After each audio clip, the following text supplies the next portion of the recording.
Hello everyone. सभी लोग बताइए, आप क्या सभी को क्लियर दिख रहा है? और इसके साथ साथ मेरी वॉइस क्लियर आ रही है सभी को? प्लीज़ जल्दी से सभी लोग कमेंट में बताइए कि वीडियो क्लियर आ रहा है एंड वॉइस सभी को क्लियर आ रही है। चलिए सभी लोग कमेंट कर दीजिए। ठीक है, चलिए हम स्टार्ट करते हैं अपने आज के फर्स्ट क्वेश्चन से। तो जैसा कि हमारा यूपी पुलिस की आज क्लास है, तो हम लोग इसमें मैराथन सेशन है हमारा, यानी ज़्यादा से ज़्यादा क्लासेस जो है हम लोग कवर करने वाले हैं, ज़्यादा से ज़्यादा क्वेश्चन सॉरी कवर करने वाले हैं। ठीक है, तो इन क्लासेस से आपकी बहुत ज़्यादा जो है हेल्प होती है, तो इसलिए सभी लोग जल्दी से जुड़ जाइए और हम लोग स्टार्ट करते हैं अपना आज का पहला क्वेश्चन। ठीक है, सभी लोग जल्दी से जुड़, जल्दी से आ जाओ भाई सभी लोग। ठीक, तो हम स्टार्ट करते हैं और एक बार जल्दी से सभी लोग सेशन को लाइक कर देंगे। तो चलिए बढ़ते हैं हम अपने पहले क्वेश्चन की तरफ। देखो पहला क्वेश्चन हमारा क्या कह रहा है, कह रहा है रेगिस्तान में, ये तो बिल्कुल सिंपल सा क्वेश्चन है पहला वाला। कह रहा है कह रहा है कि रेगिस्तान में डैश की सवारी बहुत मजेदार होती है। इस वाक्य में रिक्त स्थान की पूर्ति शुद्ध शब्द के द्वारा कीजिए। तो बिल्कुल देखिए, यहाँ पे बस इतना पूछा गया है कि ऊंट जो है वो किस प्रकार से लिखा जाता है। सभी को क्लियर है कि ऊंट ही होता है, लेकिन लिखा किस प्रकार से जाता है? तो सही तरीका ऊंट लिखने का ये है हमारा पहला ऑप्शन। ठीक है, ऊंट, इस प्रकार से हमारा ऊंट शब्द जो है वो लिखा जाता है। कुछ क्वेश्चन जो है इसमें इजी होंगे और कुछ क्वेश्चन जो है वो क्या होंगे कि अच्छे होंगे थोड़े से। तो क्वेश्चन जो है वो हमारा इजी टू मॉडरेट टाइप का रहेगा आज का। ठीक है, चलिए नेक्स्ट पे बढ़ते हैं।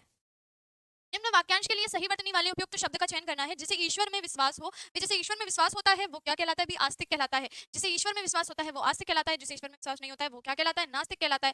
ठीक है, तो ईश्वर में आस्था रखने वाला या ईश्वर में विश्वास रखने वाला आस्तिक और ईश्वर में विश्वास ना रखने वाला नास्तिक हो गया। ठीक है, चलिए नेक्स्ट क्वेश्चन पे बढ़ते हैं। नेक्स्ट क्वेश्चन देखो क्या कह रहा है, निम्नलिखित विकल्पों में से कौन सा वाक्य क्रिया विशेषण से संबंध रखता है? इसमें से कौन सा स्टेटमेंट है जो कि क्रिया विशेषण से संबंधित है? तो देखो कह रहा है हम पढ़ते हैं, फिर कह रहा है पिता का कर्तव्य है कि संतानों का पालन करें, फिर कह रहा है वे कमाते हैं, और डी ऑप्शन कह रहा है किशन बहुत तेज दौड़ता है। तो क्रिया विशेषण होता क्या है, इस बारे में बात कर लेते हैं। देखो जो शब्द क्रिया की विशेषता बतलाते हैं वो क्या, जहाँ पे कोई भी स्टेटमेंट में जहाँ क्रिया की विशेषता बताई जाती है वहाँ पे क्रिया विशेषण होता है ना। क्रिया विशेषण का मतलब ये है कि वो शब्द, ऐसे विशेषण जो कि क्रिया की विशेषता बतलाएं, ऐसे विशेषण शब्द क्रिया विशेषण कहलाते हैं। ठीक है, चलिए तो अब यहाँ पे देखिए ये वाला जो हमारा ऑप्शन है डी ऑप्शन, किशन बहुत तेज दौड़ता है। ठीक है, क्या कह रहा है? किशन बहुत तेज दौड़ता है। तो यहाँ क्या कहा गया? दौड़ना तो किशन की क्रिया हो गई। ठीक है, यानी किशन क्या कर रहा है? दौड़ रहा है, और कैसे दौड़ रहा है? बहुत तेज दौड़ रहा है। ठीक है, तो ये तेज दौड़ना ही क्या है? क्रिया विशेषण है, क्योंकि ये बता रहा है दौड़ने की भी विशेषता बतला रहा है, यानी ये क्रिया की विशेषता बतला रहा है कि वो बहुत तेज दौड़ता है। ठीक है, चलिए तो अब आपको क्लियर हुआ कि क्रिया विशेषण जो है वो क्या होता है, और इसमें हमारा कौन सा जो ऑप्शन था वो क्रिया विशेषण का था, तो डी ऑप्शन था। ठीक है, चलिए नेक्स्ट क्वेश्चन पे चले। ठीक है, चलो भाई नेक्स्ट क्वेश्चन देख लेते हैं। ठीक है, मैराथन है इसलिए थोड़ा सा जल्दी जल्दी करेंगे। बाकी आप लोगों से पूछेंगे भी, ऐसा नहीं कि भी कि आप लोगों से पूछेंगे भी, ऐसा नहीं कि भी। ठीक है, एक अच्छे निबंध में बुद्धि व हृदय का सामंजस्य होना चाहिए। ठीक है, अब कह रहा है एक अच्छे निबंध में होना क्या चाहिए? बुद्धि और हृदय का सामंजस्य होना चाहिए। सामंजस्य का मतलब क्या है? अच्छा फिट होना चाहिए। ठीक है, यानी जो बुद्धि हो और जो हृदय हो, ठीक है, दोनों में तालमेल होना चाहिए। ऐसा नहीं है कि दिमाग कुछ और कह रहा है, ठीक है, और जो हृदय है हमारा वो कुछ और कह रहा है। चीजें तभी अच्छी होती है, निबंध हमारा तभी अच्छा होता है जब बुद्धि और हृदय के सामंजस्य से लिखा जाए। ठीक है, हम सोच कुछ और रहे हैं, हम लिख कुछ और रहे हैं, कहना कुछ और चाहते हैं, तो हमारी बात में कभी भी दम नहीं आएगा। ठीक है, तो इसलिए ये पूछ रहा है कि इसमें से अगर हम यहाँ पे प्रयुक्त करें सामंजस्य के स्थान पे, तो हम क्या यूज कर सकते हैं। जैसे पहला ऑप्शन कह रहा है कि एक अच्छे निबंध में बुद्धि व हृदय का समुदाय होना चाहिए। ठीक है, अब सामंजस्य का मतलब है तालमेल। ठीक है, तो अब कह रहे हैं समुदाय होना चाहिए। समुदाय तो भाई ग्रुप को डिनोट करता है। फिर कह रहा है एक अच्छे निबंध में बुद्धि व हृदय का सौष्ठव होना चाहिए, एक अच्छे निबंध में बुद्धि व हृदय का समन्वय होना चाहिए, और एक अच्छे निबंध में बुद्धि व हृदय का मिश्रण होना चाहिए। ठीक है, तो हमारा राइट आंसर जो है क्या हो जाएगा? मिश्रण तो नहीं होगा क्योंकि वो तो मिक्सचर हो जाता है, लेकिन हाँ समन्वय। ठीक, तालमेल और इसके अलावा सामंजस्य और समन्वय, ये लगभग लगभग तीनों एक ही तरह के शब्द हैं और ये एक ही बारे में बात करते हैं। क्लियर हुआ? तो हमारा यहाँ पे राइट आंसर जो है वो क्या हो जाएगा? वो हो जाएगा समन्वय। ठीक, अच्छा चलो एक बहुत बड़ी खुशखबरी की बात, जैसा कि सभी लोगों को पता है कि यूपी का जो आरओ देखिए, पुलिस का तो आपका जो लीक हुआ फिर कैंसिलेशन हुआ, आरओ में भी लोगों को उम्मीद थी कि होगा कैंसिलेशन और री एग्जाम होगा। अब आपका आरओ में भी री एग्जाम होगा, तो जो भी लोग तैयारी कर रहे हैं तो मेरी तरफ से ऑल द बेस्ट। ठीक है, और अच्छे से तैयारी करो। चलो नेक्स्ट देख। ठीक है, चलिए नेक्स्ट पे आते हैं। तो हमारा यहाँ पे राइट आंसर जो है वो सी ऑप्शन हो जाएगा, C option. Students, okay next देखो क्या कह रहा है, छत पर कौवा बोल रहा है। छत पर कौवा बोल रहा है, उपयुक्त वाक्य में प्रयुक्त कौवा शब्द का पर्याय क्या है? अब देखो कह रहा है छत पर कौवा बोल रहा है, यहाँ पे कुल मिला के आपसे इतना पूछा गया है कि कौवा का पर्यायवाची इसमें से कौन सा होगा। तो देखो क्या कह रहा है, काक शिख खग और पिक। ठीक है, काक शिख खग और पिक। तो देखो काक माने क्या होता है? काक माने ही कौवा होता है। काक, काक माने ही क्या होता है? काक माने ही होता है कौवा। हाँ, और उसके बाद देखो पिक, पिक माने क्या होता है? कोयल हो, क्या होती है? कोयल होती है, खग पक्षी के लिए आता है। तो इसलिए यहाँ पे जो हमारा शब्द पूछ रहा था कि पर्यायवाची कौवा का क्या हो जाएगा, तो वो काक हो जाएगा। क्या हो जाएगा? काक हो जाएगा। ठीक, सभी को क्लियर है? ओके, सभी को क्लियर है ना? चलिए नेक्स्ट पे बढ़ते हैं। नेक्स्ट क्वेश्चन पे बढ़ते हैं। देखो नेक्स्ट क्वेश्चन, सभी लोग एक बार जल्दी से सेशन को लाइक और शेयर कर देंगे। हाँ चलिए,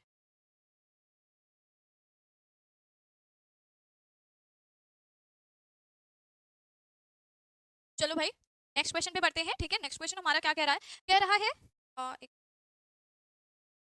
क्वेश्चन क्या कह रहा है?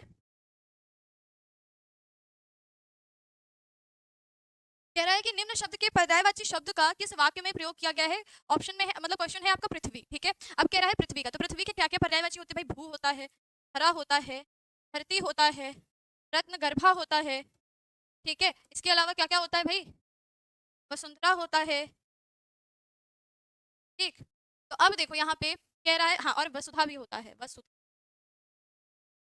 ठीक। अब देखो क्या कह रहा है, वसुधा हरी भरी है, सरिता हरी भरी है, किसलय हरी भरी है, भागीरथी हरी भरी है या बड़ी है। चलो, तो हमारा जो है राइट आंसर क्या हो जाएगा? वसुधा हरी भरी है, ये सही होगा। क्यों सही होगा? क्योंकि यहाँ पे पृथ्वी का जो पर्यायवाची है वसुधा वो आया है, ठीक है। बाकी सरिता हो गया, भागीरथी हो गया, ये सब किसके लिए यूज होता है? नदी के लिए यूज होता है। भागीरथी गंगा के लिए यूज होता है स्पेशली, और सरिता नदियों के लिए यूज होता है। सरिता हो गया, सुरसरी हो गया, ये सब किसके लिए होता है?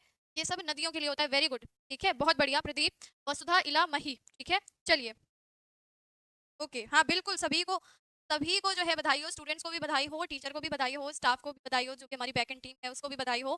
जो हमारा परिवार है वो 50 के पूरा कर चुका है, वो वमनिया परिवार, तो सभी बहुत बहुत बधाई, ठीक है, कॉन्ग्रेचुलेशन, बिल्कुल, वेरी गुड, ठीक भाई, नमस्ते सभी को, नमस्ते। चलिए नेक्स्ट क्वेश्चन पे आते हैं। देखो नेक्स्ट क्वेश्चन हमारा क्या कह रहा है? नेक्स्ट क्वेश्चन हमारा क्या कह रहा है? निम्नलिखित वाक्य में शब्द के विलोम के वाक्य के रिक्त स्थान की पूर्ति करनी है। अगर पूत कपूत हो तो माता पिता का जीवन व्यर्थ हो जाता है, और यदि डैश हो तो सार्थक। भाई कह रहे पूत अगर कपूत हो, कपूत, कपूत एक आपका कैसा शब्द है?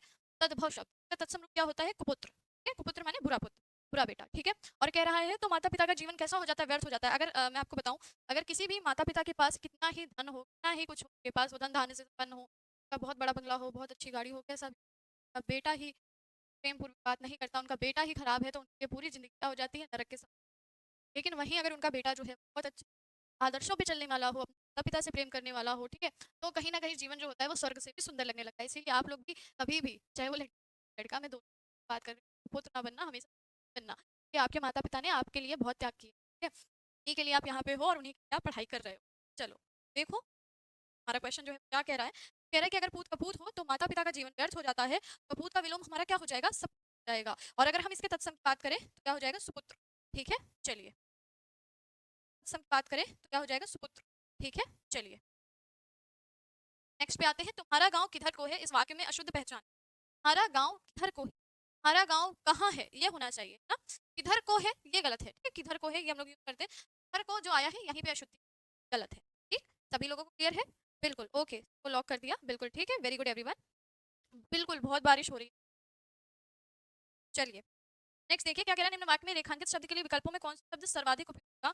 मैंने तलवार द्वारा शत्रु को मार दिया, मैंने तलवार द्वारा शत्रु को मार दिया, इसके लिए सर्वाधिक उपयुक्त विकल्प होगा, वो होगा मैंने तलवार से शत्रु को मार दिया, ठीक है, मैंने तलवार से शत्रु को मार दिया, ये हमारा राइट आंसर हो जाएगा। यानी सी ऑप्शन को भाई फिर से लॉक किया जाए, ठीक है। चलो वेरी गुड, नेक्स्ट पे आओ। लिखित में से शुद्ध वाक्य का चयन कीजिए। उसे शिमला जाना है, उसका शिमला जाना है, उससे शिमला जाना है, या उससे शिमला जाना है, ठीक है। ये दो तो आपके सेम ही गए हैं, कोई बात नहीं। हमारा राइट जो है वो क्या हो जाएगा? उससे शिमला जाना है, ठीक है। ये ए ऑप्शन जो है ये हमारा राइट हो जाएगा, ठीक है आंसर। चलो भाई वेरी गुड।